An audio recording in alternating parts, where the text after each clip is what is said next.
What's going on YouTube? THREESuperman here, and welcome back to another edition of my DC comic book reviews. And in this video, we're talking about Action Comics issue number 1065, also known as House of Brainiac, Part 3.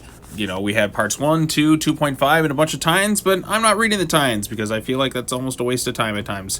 But anyway, so a lot of moving pieces going on here. Brainiac, of course, captured the various heroes. Lobo and Superman were forced to kind of team up. They face off against a Kazarian-type army. Kara and Connor basically like are shrunk down to size. They escape and they need to find ways to kind of like grow back to proper size.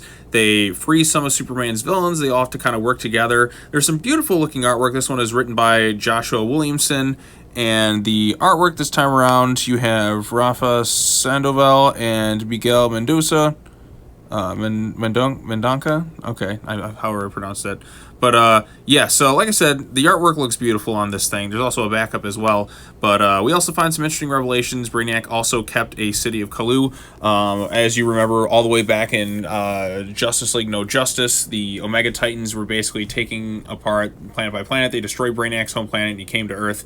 So we're referencing that event. So that's kind of neat. I remember when that one came out. I covered that on the channel. You can check that out somewhere. But anyway, so like I said, he bottled up a city. He's got a place fit for a queen of sorts. So he's making way for the Queen Brainiac.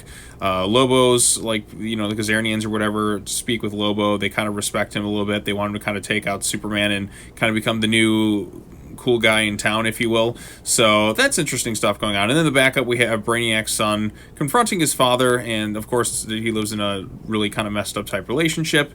Brainiac is actually unsure of something, what's wrong with him and all that too, and Brainiac's son's kind of confused by that. That's something you just don't ever seem to have.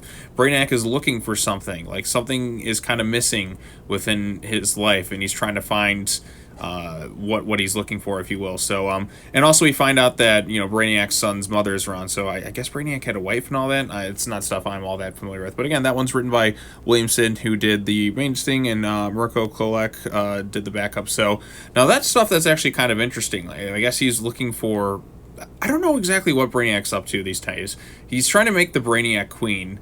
Is he looking for like a connection with someone? Because maybe that's one thing. Like, he's so smart, but he can never feel like there's an empty, he's kind of got like an empty shell of himself, and maybe he's looking for love or something. That's just a theory I'm kind of throwing out there, but we'll have to find out soon enough. But overall consensus, Action Comics number 1065. I thought this was a pretty entertaining issue. I like the stuff with Connor and Kara working together. Kara kind of has this no-nonsense attitude, especially when it comes to Brainiac. She understands things. She's thinking based on like how Brainiacs don't really...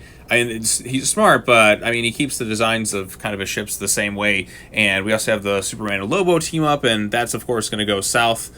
Or maybe Lobo is just doing stuff so he can ultimately betray the Kazarians in some capacity. And then Brainiac, of course, working with Lex Luthor, who's trying to, like, do some stuff as well. We don't have Lena Luthor in this thing just yet, and like at least in this issue, I wonder if she'll play a factor in it, because she's got the Brainiac markings on her forehead, so maybe that'll come into play later on. But also Brainiac's son being thrown into the mix, and his son's mom and all that, so there's some interesting stuff at play here, and the artwork in this just looks absolutely fantastic, and it's fun seeing the Superman villains kind of having to bond together with the heroes. Sometimes I don't mind when heroes and villains team up to kind of take down a greater threat. There's always something kind of fun and surprising about it. But oh, now the dogs are barking. But anyways, gotta get going. As always, take care now. Bye bye then, and I will see you all in the next video. Peace out.